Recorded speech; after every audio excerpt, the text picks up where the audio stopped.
qui est à l'origine de cette rencontre? Dites-nous ce que vous avez partagé avec les hommes de médias. Avant de répondre à votre question, je vais faire une mise au point. C'est très important. Nous sommes arrivés ici, l'honorable et moi, dans le cadre des acteurs sociopolitiques togolaises pour une lutte citoyenne. En le faisant, je voudrais que l'opinion nationale et internationale sache que nous ne sommes pas des belliqueux. Nous ne sommes pas des Cassandres. Nous ne sommes pas des messieurs fat en guerre. Nous faisons le constat de notre pays dans une situation de déliquescence totale avancée. Nous sommes des citoyens. Nous sommes des citoyens. Quand tout va bien au Togo, nous sommes aussi pris en compte dans cette bienfaisance. Quand ça va mal au Togo, nous sommes aussi dedans. Notre choix le plus absolu, c'est que le Togo, notre pays se porte bien. Et lorsqu'on fait le constat de son état avancé de délabrement, il y a lieu de faire quelque chose. C'est dans ce sens-là que nous sommes en train de grouiller. Nous sommes en train de grouiller.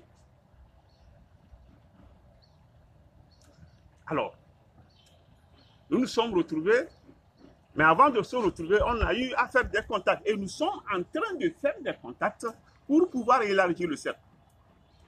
Il se pourrait que demain, nous ne soyons plus à 2. Que nous puissions être à 3, à 4, à 5. Nous avons constaté qu'il y a plus d'une centaine de nos compatriotes. Aujourd'hui, ils sont du nord jusqu'au sud. Ils sont tous nos parents. Ils sont tous nos frères et nos sœurs. Que je sois de Tandouare ou que je sois de Helakondi, ils sont nos frères et nos sœurs. Et en étant dans les géoles, nous en avons déjà fait l'expérience. Leur souhait le plus absolu, c'est de se voir libérés aujourd'hui, pas demain. Alors nous avons analysé la situation. Nous nous sommes rendus compte qu'au Togo, ceux qui sont enfermés dans les géoles là n'ont rien à voir avec tout ce qu'on peut appeler criminalité. Le Togolais est reconnu sur le plan international, jadis, sérieux, intelligent, travailleur. Je dis, sur le plan international, le Togolais est reconnu. Sérieux, intelligent, travailleur. Pourquoi doivent se retrouver dans les jours? Il y en a certains qui ont déjà dépassé 2 ans, 3 ans. Depuis 19 août 2007, que certains courent. Il y en a certains qui sont dans leur 13e année là-bas. Qu'est-ce que vous avez fait concrètement? Alors, nous avons adressé une lettre au chef de l'État pour lui dire qu'il va falloir qu'on les libère. Notre pays a besoin d'avancer. Il y a beaucoup de dossiers.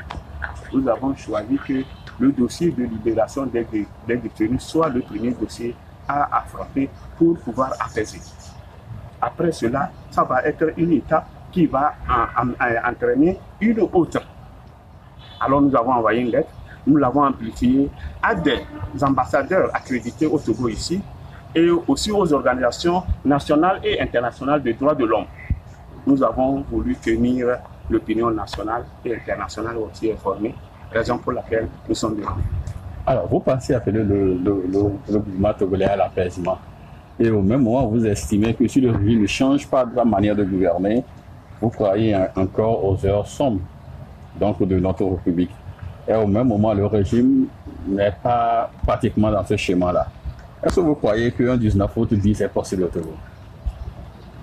Je dis que 19 août bis ne serait plus possible sur la forme des choses. 19 août 2017 est une date unique là. Pour qu'on ait encore 19 août 2017, il va falloir que ce monde-là prenne fin et qu'un nouveau monde soit créé et qu'on commence à zéro. Et un jour, on va arriver à un 19 août 2017.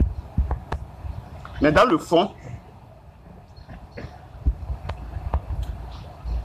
lorsque vous avez un ballon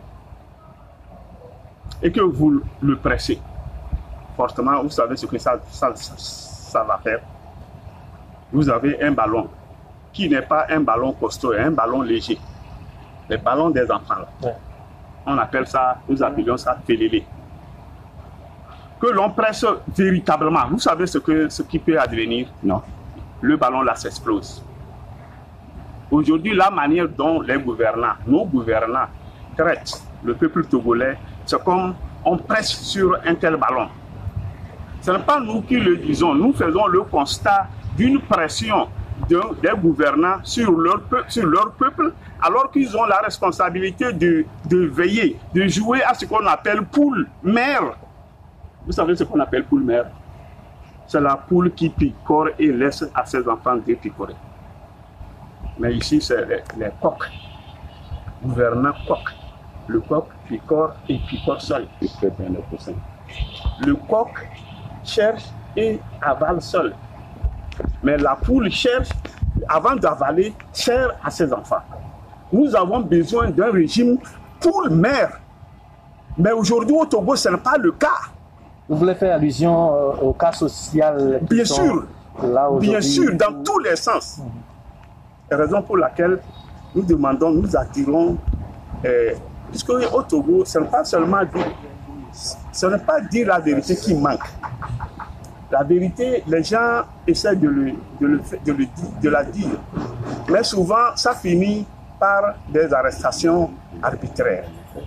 Mais aujourd'hui, le défi, c'est de pouvoir dire la vérité, mais de la faire admettre.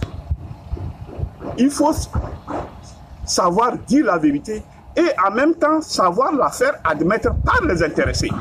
C'est le défi aujourd'hui. Ce que nous avons fait comme lettre adressée au chef de l'État, c'est un mur que nous avons laissé au bord de la route. Quiconque passera se reconnaîtra. Quelle suite vous attendez de votre démarche? Nous attendons que les détenus soient libérés et que quand ils seront libérés, nous allons vous inviter de nouveau et nous allons partager la Ce sera la fin, ça va être le début de l'apaisement dont vous parlez ou bien ce sera la fin de la crise politique au Togo? Les dossiers sont énormes. On ne peut pas embrasser tous les dossiers en même temps.